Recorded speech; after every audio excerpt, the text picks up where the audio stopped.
राति 8 बजेको जनता समाचारमा तपाईंलाई स्वागत छ। नमस्कार, म प्रतिमा चौधरी। नमस्कार, म विभु श्रेष्ठ। सबैभन्दा पहिले प्रमुख समाचार। प्रधानमन्त्रीद्वारा देशवासीका नाममा सम्बोधन। कोरोना नियन्त्रणमा नेपालको स्थिति दक्षिण एसियामै सन्तोषजनक रहेकोले समाजमा भ्रम नफैलाउन आग्रह। नेपालमा कोरोना संक्रमितको संख्या 682 पुग्यो। नारायणी अस्पतालबाट एकैपटक 43 जना कोरोना संक्रमित डिस्चार्ज। 60 वर्ष पुगेपछि मात्रै एकल महिलाहरूले भत्ता पाउने प्रावधान लागू गरेपछि सर्वत्र विरोध। भत्ता कटौती नगर्न संसदीय समितिको निर्देशन। कोरोना भाइरसलाई लिएर अमेरिकाले विश्वभर झुट फैलाइरहेको चीनको आरोप। टिप्पणीमा समय खेर नपाल्न सुझाव। र राष्ट्रियताको सवालमा एक कदम पनि डगमगाउन नहुने नेपाली राष्ट्रिय फुटबल टोलीका कप्तान किरण चेम्जोङको भनाई। सीमामा काँडेधार लगाउन माग।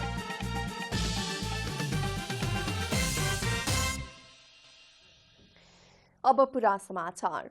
प्रधानमन्त्री केपी शर्मा ओलीले विज्ञहरूको राय सुझावका आधारमा देशको कुल जनसङ्ख्याको कम्तीमा 2% जनतामा कोरोना भाइरसको परीक्षण गरिने बताउनु भएको छ। आज साँझ राष्ट्रका नाममा सम्बोधन गर्दै प्रधानमन्त्री ओलीले एकमात्र प्रयोगशालाबाट सुरु भएको परीक्षण सातै प्रदेशका 20 भन्दा बढी प्रयोगशाला स्थापना गरी विस्तार भएको बताउनुभयो। क्वारेन्टाइनको संख्या र गुणस्तर विकास गरिने भन्दै बन्द भएका होटेल र खाली सार्वजनिक संरचनाहरूलाई क्वारेन्टाइनका रूपमा विकास गरिनेमा प्रधानमन्त्रीको जोड थियो। प्रधानमन्त्री ओलीले महामारी विरुद्धको लडाई सुरुमा अलमल जस्तो भए पनि अहिले सही दिशामा रहेको र दक्षिण एसियामै नेपालको अवस्था सन्तोषजनक रहेको समेत बताउनुभयो। यस महामारीलाई नियन्त्रण गर्न प्रारम्भिक दिनका तयारीमा केही अलमल जस्तो देखिए तापनि हालसम्म आइपुग्दा हामीले लिएका कदमहरू सफल भएका छन्। लकडाउनले जीवनलाई असहज त बनाएको छ, तर यसले सामाजिक दूरी कायम गर्न, केसहरू पहिचान गर्न, आइसोलेसनमा राख्न र सम्पर्कित व्यक्ति पत्ता लगाउन मद्दत पुर्याएको छ। समयमै गरिएको लकडाउन, अन्तर्राष्ट्रिय सीमा नाका र उडानहरू बन्द गर्ने निर्णय र समयमै तय गरेको अस्पताल सेवा सञ्चालन कार्यविधिको तर्जुमा र कार्यान्वयन लगायतका कदमहरूले महामारीबाट हुन सक्ने डरलाग्दो क्षतिलाई जोगाएको छ। विदेशमा रहेका नागरिकप्रति संवेदनशील रहेको बताउँदै प्रधानमन्त्रीले छिमेकी भारतबाट आउनेहरूमा परीक्षणको अभावले महामारी तीव्र गतिमा बढेको स्वीकार गर्नुभयो। उहाँले विदेशमा रहेका आफ्ना नागरिकलाई समयमै उद्धार गरिने पनि बताउनुभयो। अझै नेपालमा केही समय कोरोना संक्रमण देखिने पनि प्रधानमन्त्रीको भनाइ छ। समुदाय स्तरमा कोरोना थप विस्तार हुन नदिन उचित कदम चाल्ने बताउँदै प्रधानमन्त्रीले जनतामा भ्रम नफैलाउन आग्रह समेत गर्नुभयो। नेपालमा कोरोना संक्रमणबाट मृत्यु हुनेको संख्या 4 पुगेको छ। नेशनल मेडिकल कलेजमा उपचारका क्रममा मृत्यु भएका वृद्धको परीक्षण रिपोर्ट पोजिटिभ आएसँगै कोरोनाबाट मृत्यु हुनेको संख्या 4 पुगेको हो। स्वास्थ्य तथा जनसङ्ख्या मन्त्रालयका अनुसार नेशनल मेडिकल कलेज वीरगञ्जमा जेठ 4 गते मृत्यु भएका 12 कलैयाका 70 वर्षीय वृद्धको मृत्यु भएको थियो। मृतक वृद्धको स्वाब परीक्षण गर्दा कोरोना पोजिटिभ देखिएको मन्त्रालयका प्रवक्ता डाक्टर विकास देवकोटाले बताउनुभयो। मृतक वृद्धको सम्पर्कमा आएकाहरूको जेठ 5 गते स्वाब सङ्कलन गरी परीक्षण गरिएकोमा 6 जनामा संक्रमण पोजिटिभ देखिएको उहाँले बताउनुभयो। पोजिटिभ देखिएका मृत्युहरूको सङ्ख्या 4 पुगेको छ। नारायणी अस्पतालको प्रयोगशालामा परीक्षण गर्दा शङ्कास्पद भेटिएपछि उहाँलाई पुनः थप परीक्षणको लागि उहाँको नमुना परीक्षण राष्ट्रिय जनस्वास्थ्य प्रयोगशाला टेकुमा पठाइएको थियो र त्यहाँ पनि गर्दा पोजिटिभ आएको छ र यो उहाँको त्यसपछि 4 गते मृत्यु भयो र जेठ 5 गते नै उहाँको सम्पर्कमा रहेका व्यक्तिहरू सबैको स्वाब कलेक्सन गरेर परीक्षणको लागि राष्ट्रिय जनस्वास्थ्य प्रयोगशालामा पठाइसकेको अवस्था छ। यस्तै नेपालमा कोरोना संक्रमितको संख्या 682 पुगेको छ। सोमबार मात्रै 79 जनामा कोरोना पोजिटिभ देखिएको छ भने उपचारपछि निको भएर घर फर्किनेहरूको संख्या 112 पुगेको छ। हालसम्म संक्रमितको संख्या यसो गर्दा 682 पुगेको छ। 682 मध्ये 602 जना पुरुष र 80 जना महिलाहरू हुनुहुन्छ। कुल डिस्चार्ज हुनेको सङ्ख्या, निको भएर घर फर्कने व्यक्तिहरूको सङ्ख्या 112 पुगेको छ। सोमबारसम्म पीसीआर विधिबाट 51,642 र आरडीटी विधिबाट 95,192 जनाको नमुना परीक्षण भएको मन्त्रालयले जनाएको छ। अहिले प्रदेश नम्बर 1 मा 1,677, प्रदेश नम्बर 2 मा 9,026, बागमती प्रदेशमा 878 र गण्डकी प्रदेशमा 1,688 जना क्वारेन्टाइनमा रहेका छन्। यस्तै प्रदेश नम्बर 5 मा 20,463, कर्णाली प्रदेशमा 3,991 र सुदूरपश्चिम प्रदेशमा 8,306 जना गरी जम्मा 46,029 जना क्वारेन्टाइनमा रहेका छन्। वीरगञ्जको नारायणी अस्पतालबाट एकैपटक 2 महिलासहित 43 जना कोरोना संक्रमित निको भएर घर फर्किएका छन्। अस्पतालमा भर्ना भएदेखि 2 पटक स्वाब परीक्षणको रिपोर्ट नेगेटिभ आएपछि उनीहरूलाई डिस्चार्ज गरिएको नारायणी अस्पतालका डाक्टर मदन उपाध्यायले जानकारी दिनुभयो। डिस्चार्ज हुनेमा 2 जना वीरगञ्जका पत्रकारहरू पनि रहेका छन्। डिस्चार्ज भएपछि अब नारायणी अस्पताल खाली भएको छ। डिस्चार्ज हुनेमा 1 जना पुरुष सर्लाही, बाँकी 2 महिला सहित 40 पुरुष पर्सा जिल्लाका वीरगञ्ज, धोबिनी गाउँपालिका र छिफरमाई गाउँपालिकाको रहेका छन्। अब पर्सामा गण्डक अस्थायी कोभिड विशेष अस्पतालमा 27 जना मात्र संक्रमित रहनेछन्। आइतबार वीरगञ्ज 3 छपकैयाका एकै परिवारका 18 जनालाई डिस्चार्ज गरिएको छ। थप जानकारीका लागि हाम्रो सम्पर्कमा पर्साबाट हाम्रा संवाददाता सञ्जीव मिश्रा हुनुहुन्छ। सञ्जीवजी, आज एकै दिन 43 जना नारायणी अस्पतालबाट डिस्चार्ज हुनुभएको छ र पर्सामै र समग्र नेपालकै कन्टेक्स्टमा भन्नुपर्दाखेरि कोरोना संक्रमित यति ठूलो संख्यामा, यति धेरै संख्यामा आज निको भएर उहाँहरूको रिपोर्ट नेगेटिभ भएर डिस्चार्ज हुनुभएको छ। पर्साको अहिलेको माहौल जुन एउटा उत्साह आएको छ, एउटा डर त्रास थियो, कोरोनासँग एकदमै डराएका थिए, त्रसित थिए त्यहाँका स्थानीय, अहिले चाहिँ कस्तो छ, कस्तो खालको प्रतिक्रिया आउँदैछ? यो पर्सा जिल्लामा नारायणी अस्पतालमा रहेका 43 जना आज डिस्चार्ज भएका छन्, जसमा पर्सा जिल्लाका 2 महिला र 40 पुरुष गरी 42 जना र 1 जना सर्लाहीका रहेका छन्। आज जुन डिस्चार्ज भएको छ र त्यहाँको दृश्य देखेको छ, एउटा माने कोरोनासँग नडराउनु पर्ने र त्यसबाट निस्केका कोरोना नेगेटिभ आएपछि त्यो डिस्चार्ज भएका व्यक्तिहरूको कुरा सुन्दाखेरि कोरोनासँग नडराउनु पर्ने तर सुरक्षित रहनुपर्ने उहाँहरूले जुन धारणा राख्नु भएको थियो, त्यो धारणाले कहीँ न कहीँ मान्छेहरूमा अलिकति जुन डर त्रास थियो त्यो हिम्मत पैदा गरेको स्थिति देखिएको छ। र गाउँतिर वीरगञ्जको मेन रोडमा तपाईँको घण्टाघरदेखि नारायणी अस्पतालसम्म मात्र लकडाउन देखिएको स्थिति छ। त्यो बाहेक अलिकति फुट दुकान खुलेको र मान्छेहरू आवत जावत गरेको स्थिति देखिएको छ।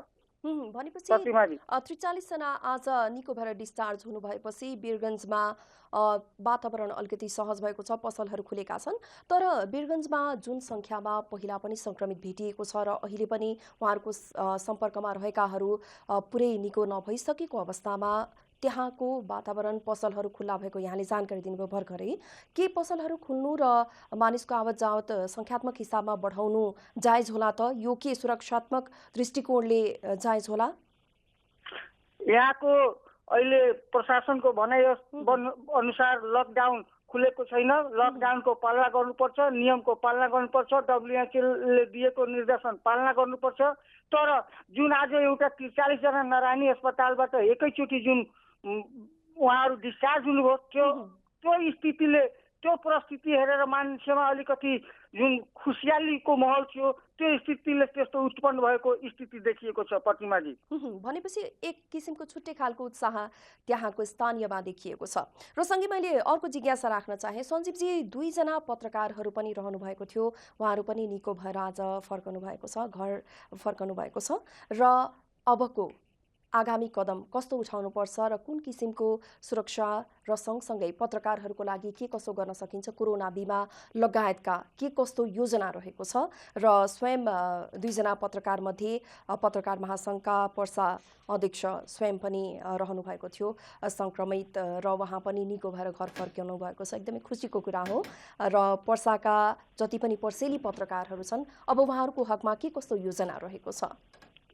प्रतिमाजी 2 दिन पहिला नेपाल पत्रकार महासङ्घको बैठक बसेर नेपाल पत्रकार महासङ्घका सदस्य भएका व्यक्तिहरूको कोरोना बिमाको कागजहरू सङ्कलन गरिएको स्थिति देखिएको छ र उहाँहरूको 1 लाखको जीवन बिमा महासङ्घले गर्ने निर्णय पनि गरेको छ र उहाँहरू निस्केपछि जुन उहाँहरू नेपाल पत्रकार महासङ्घको अध्यक्ष हुनुहुन्छ उहाँले जुन नारायणी अस्पतालको भित्रको स्थिति उहाँले जुन राख्नुभयो पत्रकारहरूको सामनेमा राख्नुभयो त्यो स्थितिको बारेमा कहीँ न कहीँ पत्रकारहरूले भोलिदेखि यहाँ नारायणी अस्पतालको बारेमा केही न केही सुधारको लागि प्रयास गर्नेछन् जस्तो स्थिति देखिएको छ र पत्रकार महासङ्घको अध्यक्षले यो लकडाउनको पालना गर्नलाई बारम्बार उपस्थित पत्रकारहरूलाई आग्रह गर्नुभएको छ र भेटै उहाँ हुँदाखेरि पत्रकारहरूको बिमाको लागि उहाँले पहल सुरु गरिदिनु भएको छ र उहाँले पहल गरेको अनुसार नागरिकता प्रमाणहरू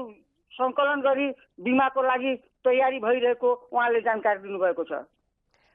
हस् त, जानकारीको लागि धेरै धेरै धन्यवाद सञ्जीवजी। भर्खरै हामीले कुराकानी गऱ्यौँ पर्साका हाम्रा सहकर्मी हाम्रा संवाददाता सञ्जीव मिश्रासँग र पर्सामा आज एकै दिन 43 जना कोरोना संक्रमित निको भएर घर फर्किएका छन्। अब बाँकी समाचार।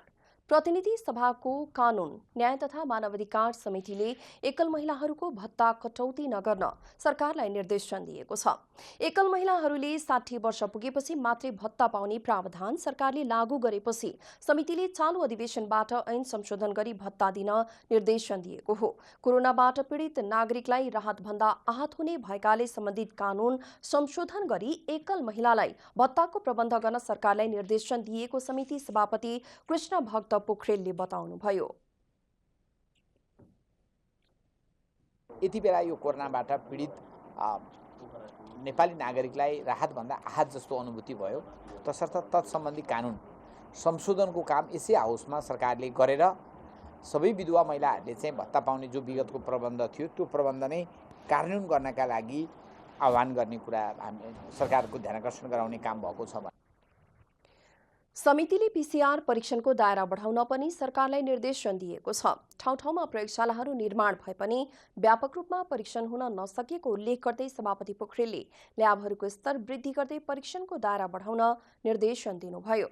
सीमा क्षेत्रमा अलपत्र र विदेशमा रहेका नागरिकहरूको व्यवस्थित उद्धार गर्न पनि समितिले निर्देशन दिएको छ। नागरिक आफ्नो देशमा आउने उसको अधिकार हो, त्यसलाई राज्यले डिनाइ गर्न सक्दैन। तसर्थ छिटै अल्पकालीन र दीर्घकालीन योजना बनाएर विदेशबाट नेपालीहरूलाई चाहिँ ल्याउने काम गरियोस् र ल्याउँदाखेरि उनीहरूलाई पब्लिक क्वारेन्टाइनमा राखेर उनीहरूको पीसीआर टेस्ट गरेर मात्रै उनीहरूलाई चाहिँ घरमा पठाउने वा घरमा बस्न सक्ने सेल्फ क्वारेन्टाइनको मापदण्ड पुगेकालाई सेल्फ क्वारेन्टाइनमा पठाउने यो प्रबन्ध गर्न पनि हामीले सरकारको ध्यानाकर्षण गराउँछौँ। विश्व स्वास्थ्य संगठनको मापदण्ड अनुसार क्वारेन्टाइन निर्माण गरी क्वारेन्टाइनमा बस्ने व्यक्तिहरूको स्वास्थ्य उपचार, खान र बस्ने सुनिश्चितता गर्न पनि सरकारलाई निर्देशन दिइएको छ। बैठकमा समितिको वार्षिक प्रतिवेदन पनि पेश गरिएको थियो।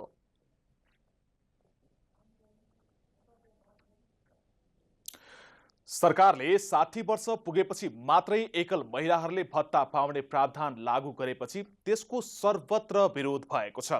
सरकारले निर्णय खारेज गर्न माग गर्दै महिला नेत्रीहरूले निर्णय नसचिए अदालत जाने चेतावनी दिएका छन्।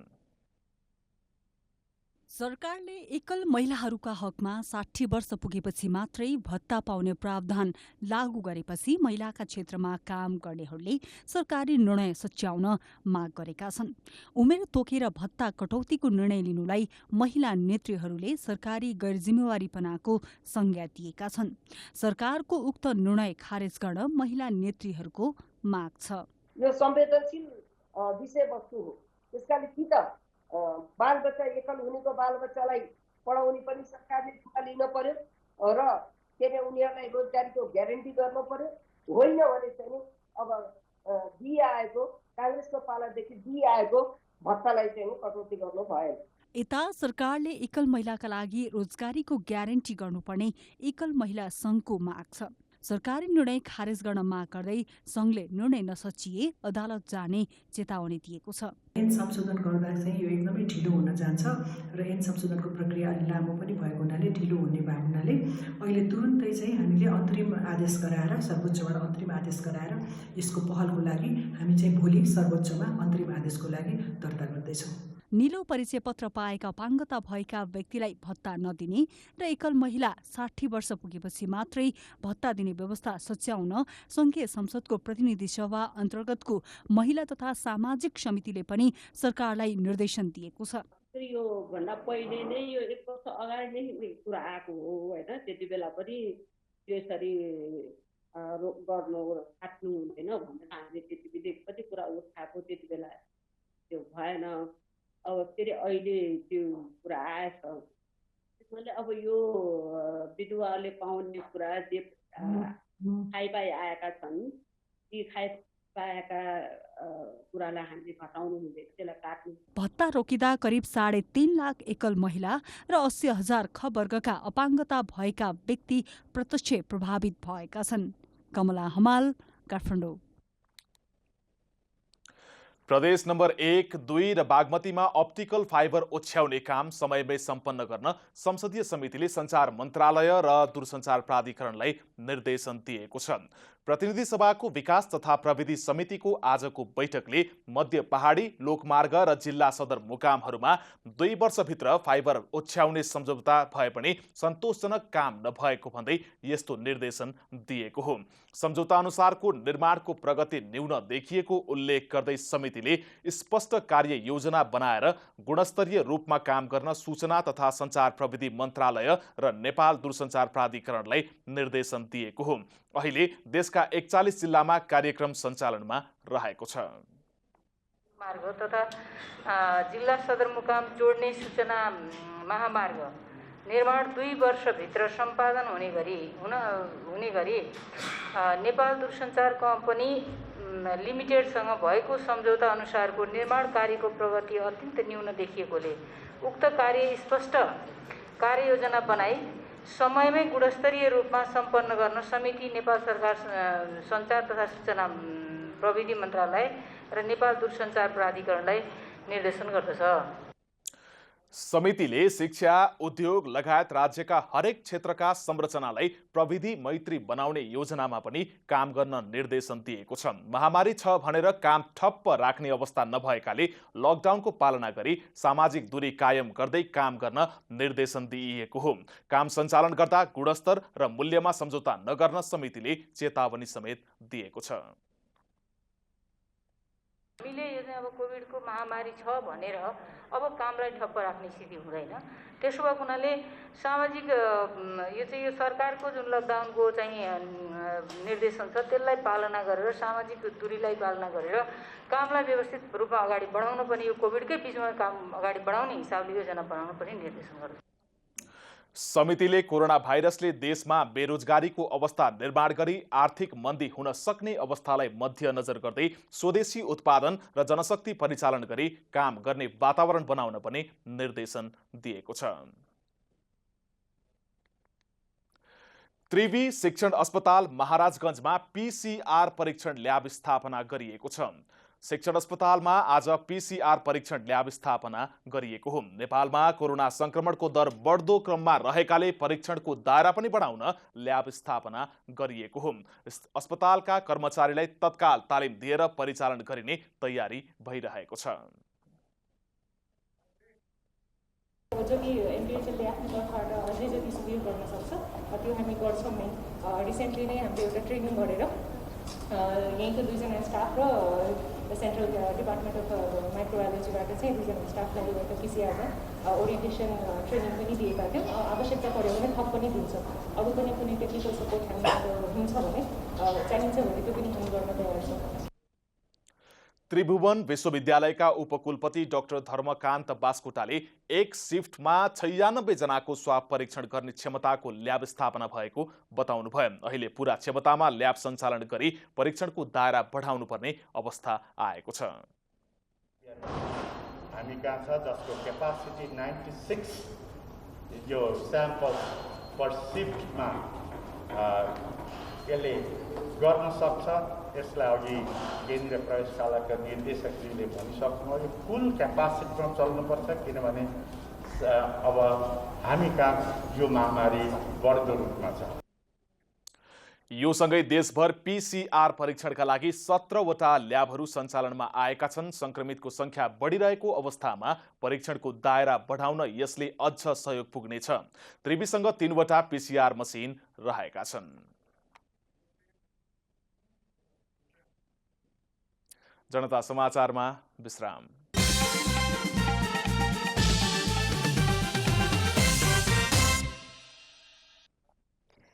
जनता समाचारमा अब थप समाचार। जताततै कोरोनाको जोखिम बढ्दै गएको छ। सरकारले सुरक्षित तरिकाले घरभित्र बस्न उर्दी पनि जारी गरेको छ, तर सुनसरीको हरिनगरका मुसरहरू लकडाउनको समयमा पनि घरबार विहीन बनेका छन्। सडक फराकिलो बनाउने भन्दै स्थानीय सरकारले घर भत्काइदिएपछि उनीहरू अहिले समस्यामा परेका हुन्। सुनसरीको दक्षिणी क्षेत्रमा रहेका गाउँपालिकालाई सदरमुकाम इनरवा जोड्न सहायक हुलाकी राजमार्गको काम अघि बढेको छ। राजमार्गमा पर्ने हरिनगर गाउँपालिका वडा नम्बर 3 का मुसहर विकास निर्माणको कामले भने घरबार विहीन हुन पुगेका छन्। सडकको मापदण्ड अनुसार सडक फराकिलो बनाउने भन्दै स्थानीय सरकारले घर भत्काइदिएपछि लकडाउनको समयमा उनीहरू असुरक्षित बनेका छन्।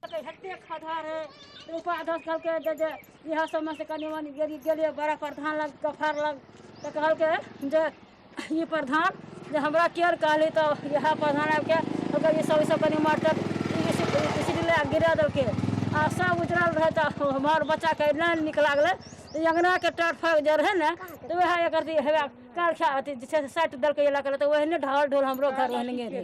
मुसहर बस्तीमा 25 घर परिवार मुसहरहरू ऐलानी जग्गामा विगत 25 वर्षदेखि बस्दै आएका थिए। वैकल्पिक व्यवस्था अनुसार प्रति परिवारलाई 10 धुरको दरले जग्गा उपलब्ध गरिदिएपछि मात्रै बाटो बनाउने वडा कार्यालयले प्रतिबद्धता जनाएको थियो। विकल्प नदिई कोरोनाको जोखिमकै बेला घरबार विहीन बनाइदिएको मुसहरहरूले आरोप लगाएका छन्। अहिले हेर्नु के गति गरेको छ। 5 वटा बाँस दिन्छन्, 15 किलो चामल दिन्छ, राहतको 15 किलो चामल दिन्छ, तेल नुन खुर्सानी। यसमा बन्छ घर। यो माटो कहाँबाट पुर्ने, कहाँ टाटी लगाउने, के गर्ने? जग्गा किनेर म बनाउँछु भन्छन्, बनाउँछ कि दिन्छ कि दिँदैन। सरकारले सुरक्षित बास सामाजिक दूरी कायम गरेर कोरोनासँग जुझ्न अपिल गरिरहेको छ। यस्तो संक्रमणको अवस्थामा घर नै भत्काइदिने काम अमानवीय भएको भन्दै वैकल्पिक व्यवस्था नगरी काम अघि बढाउन नहुने अधिकार कर्मीहरूले जोड दिएका छन्। बसिरहेको घर नै भत्काइदिने अनि घरबासै उठ्ने जुन खालको अमानवीय काम भएको छ। मानवीय हिसाबले हेर्दा मानवीय संवेदना गुमेको खालको घटना देखिन्छ। विकासको हिसाबले हेर्दा बाटो फराकिलो पार्ने गरी अब त्यो रिसिदे बस्ती भत्किएको देखिन्छ भने मानवीय हिसाबले चाहिँ वैकल्पिक व्यवस्था नगरिकन सरकारले यसरी बाटो खन्ने नाममा जनताको घरबासै उठ्ने गरी जुन खालको काम गरेको छ यो एकदमै आपत्तिजनक छ, निन्दनीय छ। 25 घर परिवार मध्ये 5 घर परिवारको घर बस्नै नहुने गरी भत्किएको छ भने 10 वटा घर सामान्य क्षति पुगेको छ। सडक निर्माण गर्नु विकासको आवश्यकता हो, तर समय र परिस्थिति र अवस्थालाई पनि अध्ययन गर्नु उचित देखिन्छ। सुनसरीबाट दिनेश गजमेरको रिपोर्ट। विश्वभर महामारीका रूपमा फैलिरहेको कोरोना भाइरसको संक्रमण नेपालमा पनि बढ्दो छ। आजसम्म 682 जना संक्रमित हुँदा 4 जनाको मृत्यु भइसकेको छ। विश्वभर महामारीका रूपमा फैलिरहेको कोरोना भाइरसको संक्रमण नेपालमा पनि दिन प्रतिदिन बढिरहेको छ। कोरोनाको जोखिम आम सर्वसाधारणलाई त छँदै नै छ। रोकथामका लागि फ्रन्टलाइनमा खटिएका नेपाल प्रहरी, सशस्त्र प्रहरी र नेपाली सेना सहित 19 सुरक्षाकर्मी पनि संक्रमित भएका छन्। पछिल्लो तथ्याङ्क अनुसार धनुषाका 2 जना प्रहरी कर्मचारीमा पनि कोरोना संक्रमण देखिएको छ। नगराइन नगरपालिका स्थित गंगुली क्वारेन्टाइनमा खटिएका 2 जना प्रहरीमा संक्रमण देखिएको प्रहरी प्रधान कार्यालयले जानकारी दिएको छ। उनीहरूलाई प्रादेशिक अस्पतालको आइसोलेसनमा ल्याउने तयारी भइरहेको छ। हालसम्मको तथ्याङ्क अनुसार नेपाल प्रहरीका 12, सशस्त्र प्रहरीका 4, नेपाल सेनाका 2 र राष्ट्रिय अनुसन्धान विभागका 1 जना गरी 19 जना सुरक्षाकर्मीमा कोरोना संक्रमण पुष्टि भएको छ।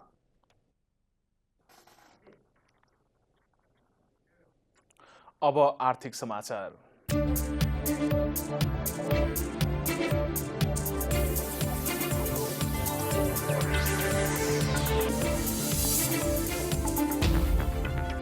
नेपाल राष्ट्र ब्याङ्कले ब्याङ्क तथा वित्तीय संस्थाहरूलाई परिपत्र जारी गर्दै नोटलाई एटिएम लगायतका मेसिनहरूको माध्यमबाट चलन चल्तीमा पठाउन योग्य, काउन्टरबाट भुक्तानी गरी चलन चल्तीमा पठाउन योग्य र चलन चल्तीमा पठाउन अयोग्य गरी 3 वर्गमा छुट्याउन निर्देशन दिएको छ। अबदेखि ब्याङ्क तथा वित्तीय संस्थाले एटिएम लगायतका मेसिनहरूको माध्यमबाट चलन चल्तीमा पठाउन योग्य नोटको प्याकेटमा हरियो रङको स्लिप प्रयोग गर्नुपर्ने भएको छ। काउन्टरबाट भुक्तानी गरी चलन चल्तीमा पठाउन योग्य नोटको प्याकेटलाई सेतो रङको स्लिप प्रयोग गर्नुपर्नेछ। चलन चल्तीमा पठाउन अयोग्यलाई रातो रङको स्लिप प्रयोग गर्नुपर्नेछ। विभिन्न रङ प्रयोग गरिएका नोटको स्लिपमा सम्बन्धित ब्याङ्क तथा वित्तीय संस्थाको नाम, कार्यालय वा शाखाको नाम, छाप, नोट गन्ती गर्ने कर्मचारीको नाम लगायतका विवरण खुलाउनु पर्नेछ। गन्ती गर्ने कर्मचारीको परिचय नम्बर, सही र मिति अनिवार्य रूपमा भर्नुपर्नेछ। नोटमा स्टिच लगाउन पाइने छैन। जुत्रिएको, मक्किएको, जलेको, गलेको, लुलो भएको, किराले खाएको, पानीले भिजेको, छपाई बिग्रेको, नोटमा रहेको अक्षर, अङ्क, चित्र तथा सुरक्षण विशेषताहरू नबुझिने वा बिग्रने गरी रङ लागेको वा पूर्व राजाको तस्बिर भएको नोटलाई पुनः निष्कासन अयोग्य नोटको रूपमा वर्गीकरण गर्नुपर्नेछ। त्यस्ता नोटलाई चलन चल्तीमा पठाउन पाइने छैन। चलन चल्तीमा पठाउन अयोग्य नोट नेपाल राष्ट्र ब्याङ्कमा जम्मा गर्नुपर्नेछ भने यी संस्थामा पहुँच नभएका वित्तीय संस्थाहरूले भने आफ्नो खाता रहेको ब्याङ्कमा जम्मा गर्नुपर्नेछ। त्यसै गरी भुक्तानी गर्दा चलन चल्तीमा पठाउन योग्य नोटलाई निश्चित प्रक्रिया अपनाई जीवाणु तथा भाइरस रहित बनाउनु पर्नेछ। नोट राख्ने दराज, फर्निचर, नोट ओसार पसार गर्ने सामग्री सफा हुनुपर्ने, नोट भण्डारण गर्ने ढुकुटी र कारोबार गर्ने स्थानहरूमा यथोचित प्रकाश भएको र पर्याप्त मात्रामा हावाको व्यवस्था हुनुपर्ने परिपत्रमा भनिएको छ। नेपालको आर्थिक वृद्धि दर 1% सीमित हुन सक्ने एक अध्ययनले देखाएको छ। नेपाली काङ्ग्रेसले गठन गरेको अर्थतन्त्र केन्द्रित विशेष समितिले लकडाउनको अवस्था लम्बिँदै गएमा आर्थिक वृद्धि दर 1% सीमित हुन सक्ने बताएको हो। यसअघि तथ्याङ्क विभागले यो वर्षको वृद्धि दर 2.3% हुने जनाएको थियो। सरकारले भने चालु आर्थिक वर्षमा 8.5% को वृद्धि हुने अनुमान गरेको थियो। यस्तै कोरोना महामारीको गम्भीर असर विदेशी मुद्रा आर्जनमा पनि पर्ने अध्ययनले देखाएको छ। कुल गारस्थ उत्पादनको 25% भाग ओगट्ने रेमिट्यान्समा ठूलो गिरावट आउने अध्ययनले देखाएको छ। गत वर्ष 8 खर्ब 79 अर्ब रुपियाँ रेमिट्यान्स आयात भएकोमा यो वर्ष 20% सम्म कमी आउने विशेष समितिको निष्कर्ष छ। नेपाली काङ्ग्रेसले पूर्व अर्थमन्त्री डाक्टर रामशरण महतको संयोजकत्वमा योजना आयोगका पूर्व उपाध्यक्ष डाक्टर सोडिम वाग्ले, जगदीश चन्द्र पोखरेल, डाक्टर गोविन्द पोखरेल, पृथ्वीराज लिगल लगायतका अर्थविद समेटेर विशेष समिति बनाएको थियो। वाणिज्य आपूर्ति तथा उपभोक्ता संरक्षण विभागले वीर अस्पताल अगाडिका 3वटा औषधि पसललाई 2-2 लाख रुपियाँ जरिवाना गरेको छ। ती औषधि पसलले मास्कको बिक्रीमा अत्याधिक मूल्य असुलिएको भेटिएपछि कारबाही गरिएको विभागले जनाएको छ। कारबाहीमा पर्नेमा हनुमान फार्मा प्राली, मेगन फार्मेसी र पवित्र प्रोग्रेस फार्मेसी रहेका छन्।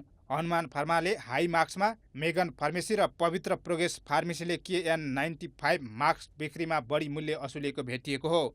बढी मूल्यमा मास्क बेचेको उजुरीका आधारमा विभागले अनुगमन गरेको थियो। अनुगमनका क्रममा ती औषधि पसलको खरिद तथा बिक्री बिल दाँच्दा नाफाखोरी गरेको भेटिएपछि उपभोक्ता संरक्षण ऐन 2075 बमोजिम कारबाही गरिएको विभागले जनाएको छ। संस्कृति, पर्यटन तथा नागरिक उड्डयन मन्त्री योगेश भट्टराईले हिमाल आरोहणसँग सम्बद्ध रहेका जनशक्तिलाई हिमाल सरसफाई लगायतका क्षेत्रमा परिचालन गर्न सरकार सकारात्मक रहेको बताउनु भएको छ। नेपाल पर्वतारोहण सङ्घको अगुवाईमा पर्वतीय पर्यटनसँग सम्बद्ध सङ्घ संस्थाको तर्फबाट बुझाइएको संयुक्त मागपत्र बुझ्दै मन्त्री भट्टराईले चालु आर्थिक वर्षभित्रै हिमाल सरसफाईको कार्यक्रम राखी आरोही र आरोहणमा तत्कालै राहत पुग्ने गरी कार्यक्रम सञ्चालन गर्ने बताउनुभयो। मागपत्र हस्तान्तरण गर्दै सङ्घका अध्यक्ष सन्तवीर लामाले पर्वतीय पर्यटनको क्षेत्रमा कार्यरत आरोही तथा आरोहणमा संलग्न सहयोगीहरूका लागि तत्कालै राहतका कार्यक्रम सञ्चालन गर्न माग गर्नुभयो। आगामी आर्थिक वर्षको बजेट मार्फत पर्यटन क्षेत्रलाई पुनर्जीवन दिने कार्यक्रम ल्याउन लामाले माग गर्नुभयो। मोबाइल एप रिचार्जर र एनआइसी एसिया बैंक बीच छुट सम्झौता भएको छ। रिचार्जरबाट सामान किनेर एनआइसी एसिया बैंकको क्यूआर कोड डेबिट कार्ड तथा क्रेडिट कार्ड मार्फत रकम भुक्तान गर्दा 10% छुट पाइने बैंकले जनाएको छ। ग्लोबल की टेक्नोलोजी र रिचार्जरका बीचमा भएको सम्झौता अनुसार मे महिनाभरि बैंकका सेवाग्राहीले रिचार्जरको छुटसँगै कोरोना सुरक्षा सामान किन्दा थप 10% छुट पाउनेछन्। रिचार्जरले निशुल्क होम डेलिभरी सहित 175 रुपियाँमा KN95 मास्क उपलब्ध गराउँदै आएको छ। मास्क, पन्जा, thermal gun, sanitiser, personal protection kits लगायत का सामान रिचार्जरले सस्तो मूल्यमा उपलब्ध गराउँदै आएको जनाएको छ।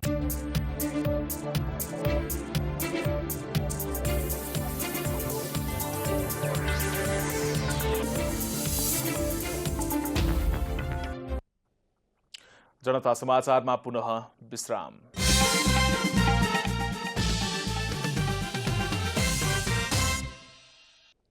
अब खेल समाचार।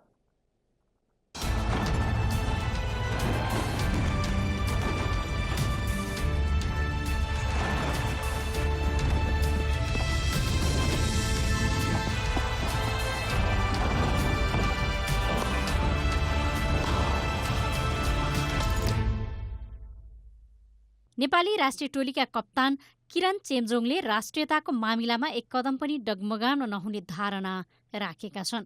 भारतको फुटबल क्लब मिनेर्वा पन्जाबबाट व्यावसायिक फुटबल खेल्दै आएका किरणले राष्ट्रियताको मामिलामा नडगमगाई राष्ट्रिय हितमा अघि बढ्नुपर्ने तर्क गरेका हुन्। उनले व्यावसायिक फुटबल भारतबाट खेल्दै आए पनि देशभन्दा ठूलो फुटबल कदापि हुन नसक्ने बताएका छन्। आफ्नो देशको हितमा बोल्दा कुनै देशले खेलाडीलाई बहिष्कार गरे त्यो सहस्र स्वीकार्ने उनको भनाइ छ। उनले देशलाई चाहिएको बेला खेलभन्दा माथि उठेर देशको बचाउमा लाग्नुपर्ने धारणा समेत राखेका छन्। उनले आफ्नो देशको भूभाग जोगाउन सीमामा काँडेतार लगाउनु पर्नेमा समेत जोड दिएका छन्। चेम्जोङ भारतको प्रतिष्ठित फुटबल आई लिग र मालदिप्सको प्रिमियर लिग खेल्दै आइरहेका छन्। इङ्ल्यान्ड सरकारले प्रिमियर लिग क्लबलाई सामूहिक अभ्यासको अनुमति दिएको छ। जुनदेखि फुटबल पुनः सुरु गर्ने तयारीमा रहेको लिगलाई सरकारले सामूहिक अभ्यासको अनुमति दिएको हो। विश्वभर महामारीको रूपमा फैलिएको कोरोना भाइरसका कारण गत मार्च महिनादेखि प्रिमियर लिग रोकिएको छ। रोकिएको लिग जुनको 8 तारिकबाट सुरु गर्न यसअघि नै सरकारले अनुमति दिइसकेको छ। लिग कमिटीले लिगसँग सम्बन्धित सबैको कोरोना परीक्षण सकेर पोजिटिभ लक्षण देखिएका खेलाडी र स्टाफहरूलाई आइसोलेसनमा राखेको छ। केही बाहेक सबै सुरक्षित रहेकाले सरकारले सामूहिक अभ्यासका लागि अनुमति दिएको हो। आइसोलेसनमा बसेका खेलाडीहरू संक्रमण मुक्त नभएसम्म अभ्यासमा जाने छैनन्। प्रिमियर लिगमा 9 चरणका खेल बाँकी छन्। कोरोना भाइरसको महामारीपछि स्थगित इटालियन सिरिए फुटबल आगामी जुनबाट सुरु हुने सम्भावना बढेको छ। इटालीका खेलकुद मन्त्री भिन्सेन्जो स्पाडाफोराले सिरिया फुटबल जुनबाट सञ्चालन गर्ने तयारी भइरहेको बताएका हुन्। खेलकुद मन्त्री भिन्सेन्जोले लिग सञ्चालनका लागि 2 मितिबारे छलफल भइरहेको बताएका छन्। जुन 13 वा 20बाट लिग सुरु गर्ने सम्भावित 2 मितिमा छलफल भइरहेको छ। कोरोनाको कारण सिरिया फुटबल गत मार्चबाट स्थगित गरिएको छ।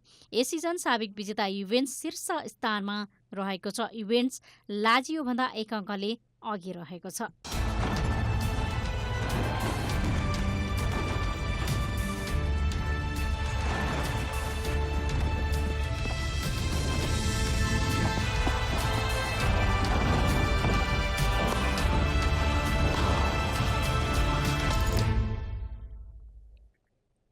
अब मौसम समाचार।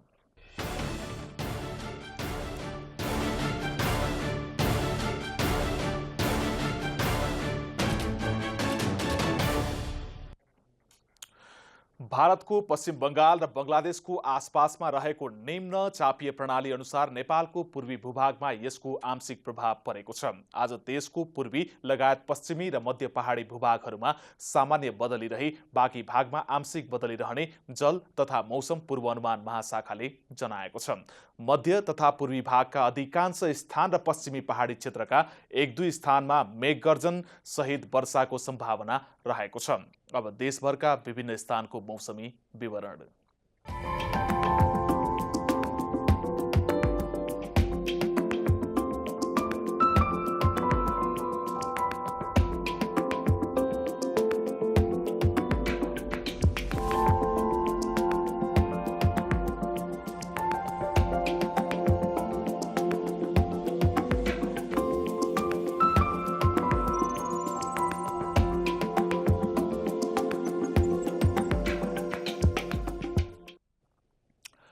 अन्त्यमा आजको डायरी।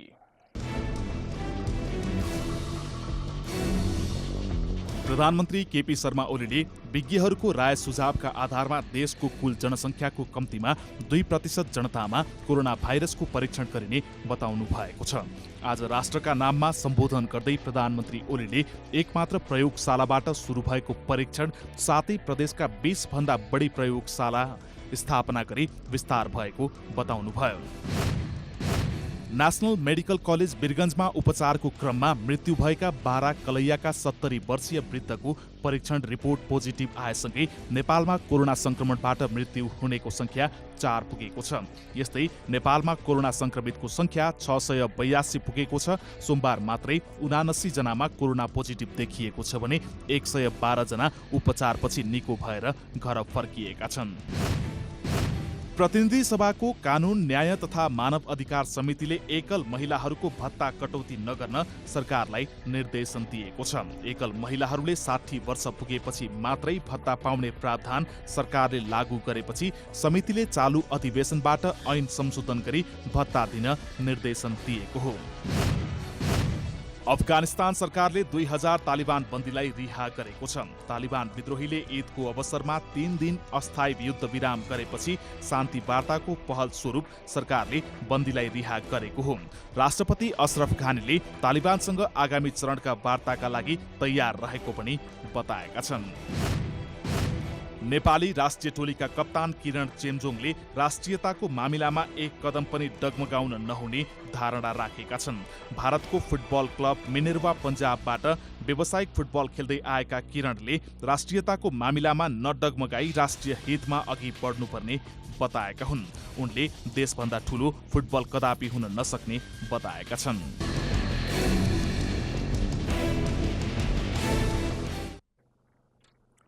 जनता समाचार अहिलेलाई यति नै।